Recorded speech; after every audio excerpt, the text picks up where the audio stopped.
20,000 ang patay sa drug war noong 2016 hanggang 20... Abot sa mahigit 100 milyong pisong halaga ng iligal na droga ang nasabat sa dalawang drug suspect.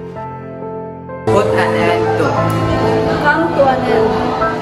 Bring to a stop. Ayaw sumuli, ayaw sumuli. Tama sa... All I can say about drugs is that we have to avoid drugs. Be a good role model and inspiration to our family and to our society as well. Drug abuse destroys lives, relationships, and communities, leaving behind trails of addiction, regret, and suffering. Drug is like a song. It can kill you silently. Drugs take you hell, disguised as heaven. Don't let the darkness of drugs destroy your bright future. Tamang kaalaman ating ipaglaban upang droga ay maigsan. Huwag matakot. Tulong ay hanapin at ang tining sa amin ay lumapit, sa pulisya ay kumapit. Fight for freedom, fight for love, fight drug addiction.